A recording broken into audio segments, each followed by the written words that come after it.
ધોરણ 10 પાઠ નંબર 1 ભારતનો વારસો એટલે કે આ સંસ્કૃતિની અંદર આપણને પૂર્વજો તરફથી આપણને શું શું મળ્યું છે અને એના દ્વારા આપણે કેવું જીવન જીવીએ છીએ એના વિશે સુંદર માહિતી આપેલી છે અને એ આપણે વિસ્તારથી જોઈશું.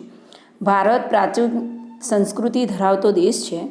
ભારત પ્રાચીન ગ્રંથ વિષ્ણુ પુરાણમાં ભારત વિશે ઉત્તરમ્ય સમુદ્રસ્ય હિમાદ્રશ્ચૈ દક્ષિણમ વર્ષ તદ ભારત નામ ભારતીયત્ર સંસદી એટલે કે સમુદ્રની ઉત્તરે અને હિમાલયની દક્ષિણે આવેલ સ્થળનું નામ ભારત વર્ષ છે, જેના સંતાનો ભારતીય છે તેમ કહેવાયું છે. ભારતમાં શુભ કાર્ય પ્રારંભે લેવાતા સંકલ્પોમાં ભારત વર્ષ, ભરતખંડ, જંબુદ્વીપ, આર્યાવ્રત વગેરે શબ્દોનો ઉપયોગ થાય છે. પૂર્વ, પશ્ચિમ, દક્ષિણ ત્રણ દિશાઓમાં સમુદ્ર અને ઉત્તર દિશામાં હિમાલયની ગિરિમાળા એવી કુદરતી સીમાઓ ધરાવતો આપણો દેશ છે. આપણા દેશની સમૃદ્ધિથી આકર્ષાઈને અનેક વિદેશી પ્રજાઓ વ્યાપાર કરવા આવી એ આપણે ધોરણ 8 અને ધોરણ 9ની અંદર જોઈ ગયા. સ્થાયી થઈ અને ભારતીય સંસ્કૃતિના મહાનદમાં ભળી ગઈ. આ આદાન પ્રદાનની પરસ્પર પ્રક્રિયા દ્વારા દેશમાં અનેક પરિવર્તનો જોવા મળે છે અને એ રીતે એક પેઢીમાંથી બીજી પેઢીમાં આપણા વારસાનું હસ્તાંતરણ થયું અને તેનો સાતત્યપૂર્ણ વિકાસ થયો. હવે આ આપણી સંસ્કૃતિની વાત થઈ કે આપણી સંસ્કૃતિ કે આપણને ભારતના લોકોને કોના તરફથી સંસ્કૃતિ મળી છે એની સભ્યતા એ વાત થઈ. હવે ભારતનું સ્થાન અને વિસ્તાર, વર્તમાન ભારતના સ્થાન, કદ અને વિસ્તાર વિશે આપણે ધોરણ 9માં અભ્યાસ કરી ગયા. પ્રાચીન સમયનું ભારત ઘણું વિશાળ હતું અને હાલમાં ભારત વિસ્તારની દ્રષ્ટિએ વિશ્વમાં 7મા ક્રમે છે અને વસ્તીની દ્રષ્ટિએ બીજા ક્રમે છે. હવે વૈવિધ્યસભર વારસો, વૈવિધ્ય એટલે જુદું જુદું. ભારત ભૂમિએ આપણને અને વિશ્વને સમૃદ્ધ અને વૈવિધ્યસભર વારસો આપ્યો છે. ભારતીય સંસ્કૃતિ શાંતિપ્રિય અને વેપારી રહી છે. ભારતની સંસ્કૃતિમાંથી સત, ચિત્ત અને આનંદનો અનુભવ પ્રાપ્ત થાય છે. આ ઉપરાંત અહીં આવીને વસેલી ભિન્ન ભિન્ન સંસ્કૃતિ સાથેના આદાન પ્રદાન થકી ભારતીય સંસ્કૃતિ સમૃદ્ધ બની.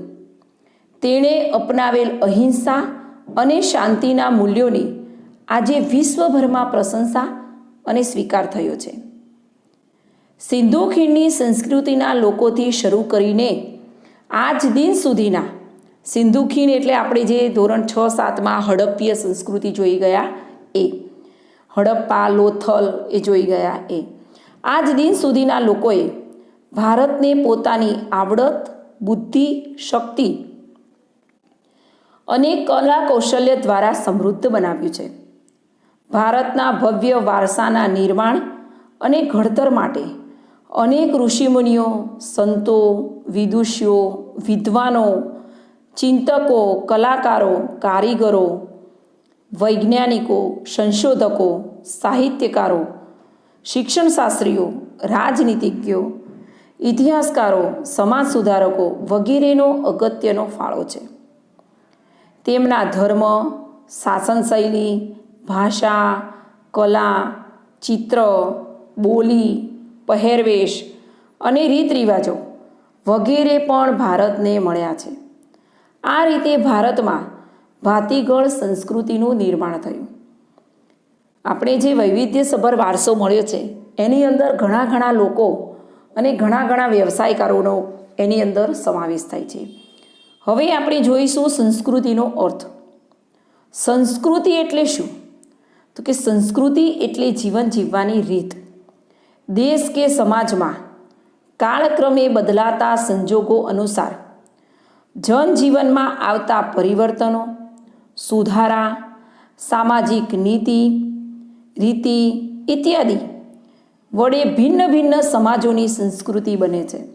સંસ્કૃતિ એટલે માનવ મનનો ખેડા અને તેમાં માનવ સમાજની ટેવો, મૂલ્યો, આચાર વિચાર, ધાર્મિક પરંપરાઓ, રહેણીકરણી અને જીવનને ઉચ્ચતમ ધ્યેય સુધી લઈ જતા આદર્શોનો સરવાળો એમ પણ કહી શકાય. હવે ભારતીય સંસ્કૃતિનો વારસો, તો એ સંસ્કૃતિનો વારસો આપણને કેવી રીતે મળ્યો છે? વારસો એટલે કે આપણા પૂર્વજો તરફથી મળેલી અમૂલ્ય ભેટ. ભારતનો ઇતિહાસ હજારો વર્ષ પુરાણો છે. શાળાકીય અભ્યાસમાં લેવાતી દૈનિક પ્રતિજ્ઞામાં આપણે હું મારા દેશને ચાહું છું અને તેના સમૃદ્ધ અને વૈવિધ્યપૂર્ણ વારસાનો મને ગર્વ છે. આપણે રોજ પ્રાર્થનામાં પ્રતિજ્ઞા બોલીએ છીએ, એ પ્રતિજ્ઞાની અંદર આ બે લીટી આવે છે. આ સમૃદ્ધ વારસો એટલે ભારતનું સમગ્ર વિશ્વને પૂર્ણ માનવ જીવનના રહસ્યોનું પ્રદાન એમ કહી શકાય. ભારતના આ વારસાને નીચે દર્શાવેલા બે વિભાગમાં વહેંચી શકાય. ભારતનો પ્રાકૃતિક વારસો એટલે કે કુદરત તરફથી મળેલો, અને ભારતનો સાંસ્કૃતિક વારસો. ભારતનો પ્રાકૃતિક વારસો એટલે કે પ્રકૃતિ, પર્યાવરણ એટલે કે આપણું આજુબાજુનું આવરણ, વાતાવરણ, આજુબાજુની વસ્તુ, અને માનવ જીવનની વચ્ચેના નિકટતમ સંબંધોનું પરિણામ એટલે પ્રાકૃતિક વારસો. પ્રાકૃતિક વારસો એ કુદરતી ભેટ છે, ભગવાન તરફથી મળેલી આપણને ભેટ છે. ભારતનો પ્રાકૃતિક વારસો વિશિષ્ટ અને વૈવિધ્યસભર છે, જેમાં ઊંચા પર્વતો, નદીઓ, ઝરણા, સાગરો, લાંબા દરિયા કિનારા, વિશાળ ફળદ્રુપ મેદાનો, ખીણ પ્રદેશો, રણોનો સમાવેશ થાય છે, તથા વૃક્ષો, વનસ્પતિ, જીવજંતુઓ, ઋતુઓ, પશુ પક્ષી, પ્રાણીઓ અને વૈવિધ્યસભર ભૂમિદૃશ્યો, વિવિધ પ્રકારના ખડકો, ખનિજોનો સમાવેશ થાય છે. આપણે સૌ પ્રકૃતિના સંતાન છીએ. પ્રકૃતિ એટલે કે ભગવાન. પ્રકૃતિ એટલે ભગવાન. પ્રકૃતિ એ આપણી આહાર, પાણી, શુદ્ધ વાયુ તેમજ નિવાસ જેવી લગભગ બધી જ આવશ્યકતાઓ માટે સુંદર વ્યવસ્થા કરી છે.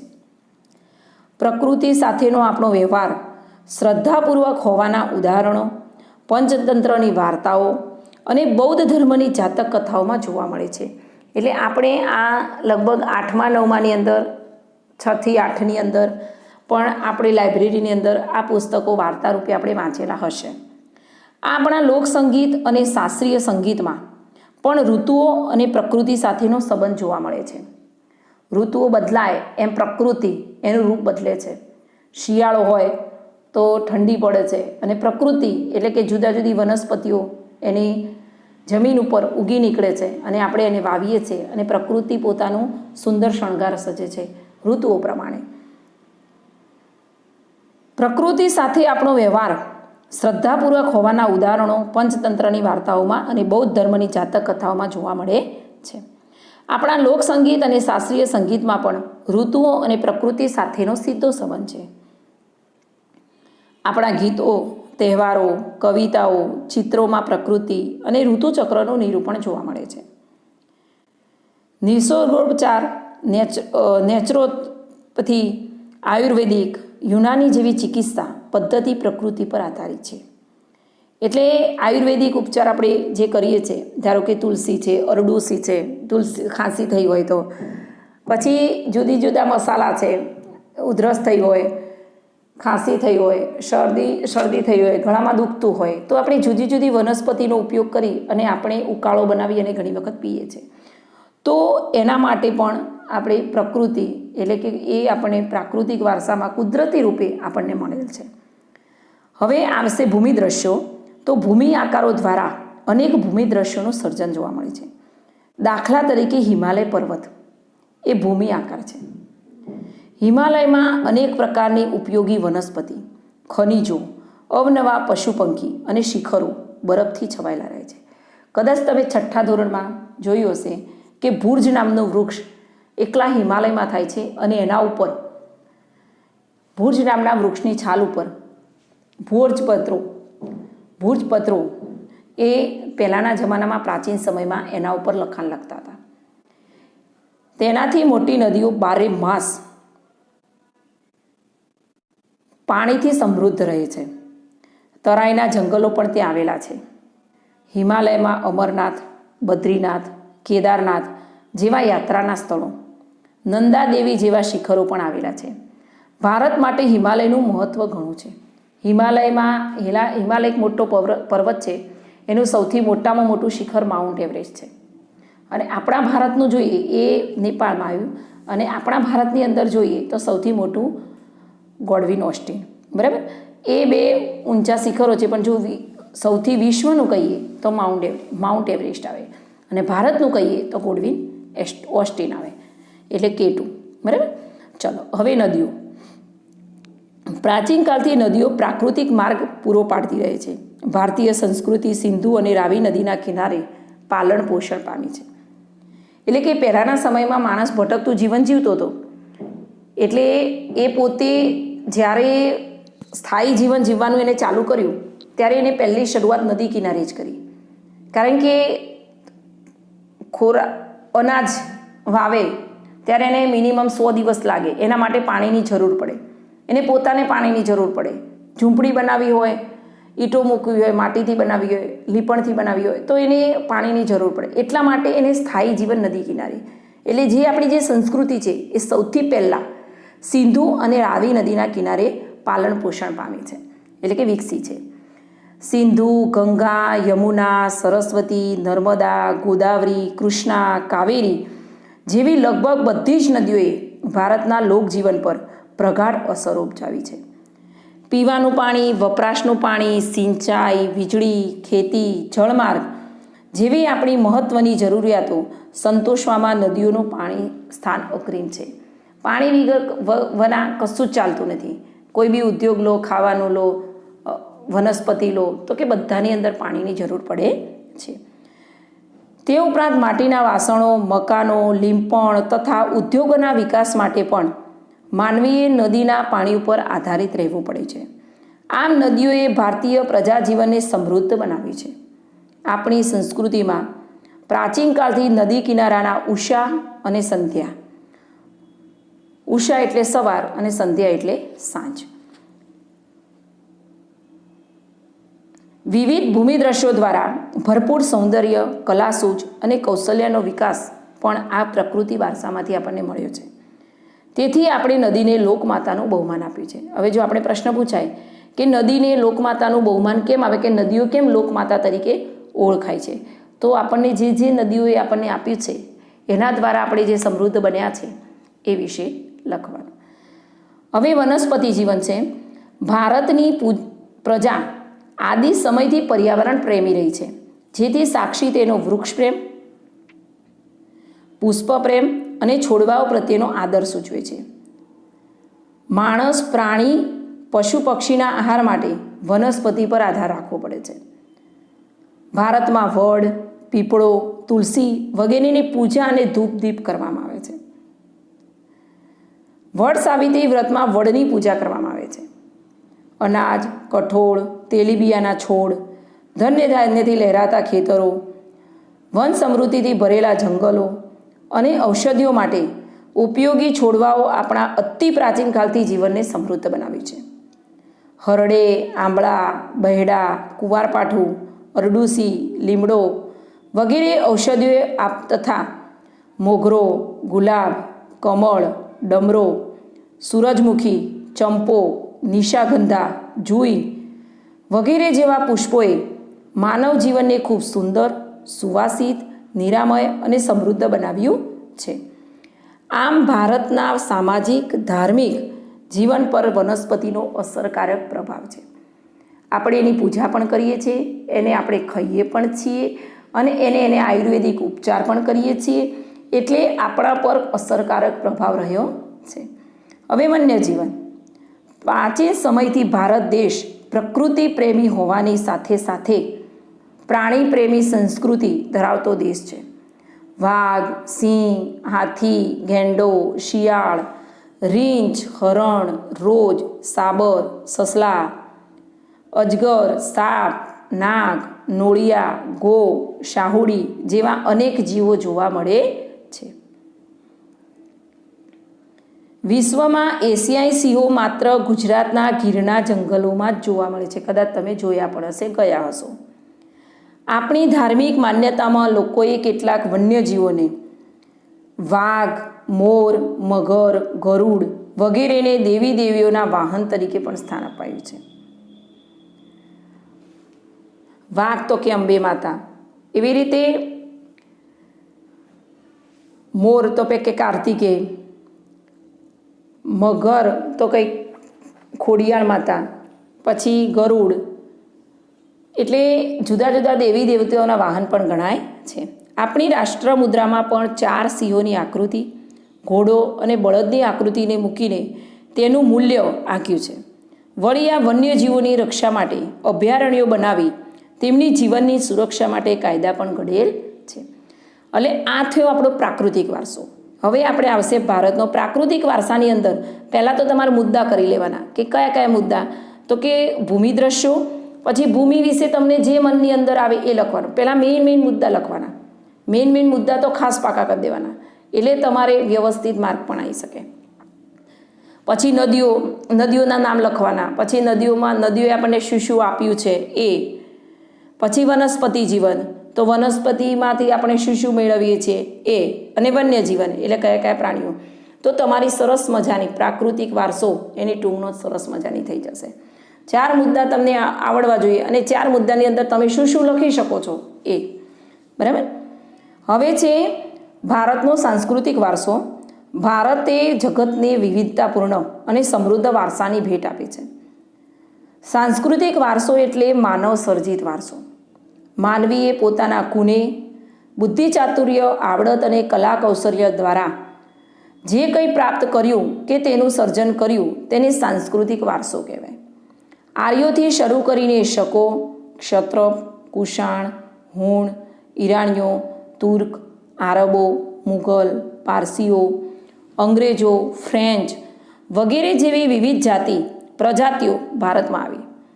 આ બધા વચ્ચે થયેલા આદાન પ્રદાનથી ભારતીય સંસ્કૃતિ સમૃદ્ધ બની છે. આપણે એકબીજાને મળીએ તો આપણે એકબીજાની વસ્તુ શીખી શકીએ છીએ, એટલે કે આદાન પ્રદાન, આપવું અને લેવું. પ્રાગ ઐતિહાસિક સમયથી ભારતે વિશ્વની પ્રજાઓને સાંસ્કૃતિક વારસાઓથી ઘણી બધી બાબતોની ભેટ આપી છે. ઉદાહરણ તરીકે શિલ્પ સ્થાપત્યની કળા આશરે 5000 વર્ષ જેટલી પ્રાચીન છે, જેમાં સિંધુ ખીણ સંસ્કૃતિના પુરાતન અવશેષોને ગણી શકાય. જેમ કે તેમાંથી મળી આવેલ દેવી દેવતાઓની પ્રતિમાઓ, માનવ શિલ્પો, પશુઓ તથા રમકડા, તેમજ દાઢીવાળા પુરુષનું શિલ્પ અને નર્તકીની મૂર્તિ જોઈને આપણને આપણા સાંસ્કૃતિક વારસા પ્રત્યે સ્વાભિમાન અને ગૌરવની લાગણી જન્મી છે. આ જ ક્રમમાં મૌર્ય યુગની ઊંધા કમળની આકૃતિ ઉપર સિંહ અને વૃષભનું શિલ્પ, બુદ્ધની પ્રજ્ઞા પારમિતાનું શિલ્પ, સારનાથની ધર્મચક્ર પ્રવર્તમાળી મહાત્મા ગૌતમ બુદ્ધની પ્રતિમા, અને તે પછી કાલખંડની જૈન તીર્થકરોની પ્રતિમાઓ, રાષ્ટ્રકૂટ રાજાઓના સમયની ઇલોરાની ગુફાઓ નિહાળતા આપણને આપણા સાંસ્કૃતિક વારસા પ્રત્યે આદર અને ગર્વ અનુભવાય છે. હવે આપણા સાંસ્કૃતિક વારસામાં મંદિરો, શિલાલેખો, સ્તૂપો, વિહારો, ચૈત્યો, મકબરા, મસ્જિદો, કિલ્લાઓ, ગુંબજો, સંગ્રામના ઐતિહાસિક સ્થળો જેવા કે સાબરમતી આશ્રમ, દાંડી, બારડોલી, વર્ધા, શાંતિનિકેતન, દિલ્હી વગેરે પણ સાંસ્કૃતિક વારસા તરીકે ઓળખાવી શકાય. ભાષા, લિપિ, અંકો, શૂન્યની શોધ, ગણિત, પંચાંગ, ખગોળ, લોખંડ, સાહિત્ય, ધર્મ, યુદ્ધશાસ્ત્ર, રથ, રાજ્યશાસ્ત્ર, પ્રાણીશાસ્ત્ર, વનસ્પતિશાસ્ત્ર, વાસ્તુશાસ્ત્ર, ધર્મો, ગણતંત્ર, ન્યાયતંત્ર, વિધિ વિધાન, પર્યાવરણ સુરક્ષા આદિ ઘણી મહત્ત્વની શોધો પણ ભારતમાં થઈ છે. હવે આપણે આ જે ધોરણ 10 એમાં પાઠ નંબર 1 ભારતનો વારસો, એમાં ભાગ નંબર 1ની અંદર આપણે શું જોયું તો કે આપણા ભારતની અંદર અનેક વિદેશી પ્રજાઓ આવી. વિદેશી પ્રજાઓ વેપાર કરવા માટે આવી હતી, પરંતુ એમને શું કર્યું તો આપણા ત્યાં કૂટનીતિ અપનાવી, કંપની દ્વારા પોતે કંપની સ્થાપી અને ભારતમાં વેપાર કરવાની પરવાનગી માગી અને વેપાર કરી અને પછી પોતે યુદ્ધો કરી અને આપણા ભારતની અંદર એમણે પોતાનો કબજો જમાવ્યો હતો. હવે આપણે કહી શકીએ કે ભારત વિસ્તારની દ્રષ્ટિએ 7મા ક્રમે છે અને જનસંખ્યાની દ્રષ્ટિએ 2જા સ્થાને છે. હવે એની અંદર આપણે સંસ્કૃતિ એટલે કે વૈવિધ્યસભર વારસો એટલે કે જુદું જુદું એની અંદર ઘણા લોકો, ઘણા વ્યવસાયકારોનો ફાળો છે. સંસ્કૃતિ એટલે કે જીવન જીવવાની આપણી રીત. હવે આપણને સંસ્કૃતિનો વારસો એટલે કે પૂર્વજો તરફથી મળેલી અમૂલ્ય ભેટ.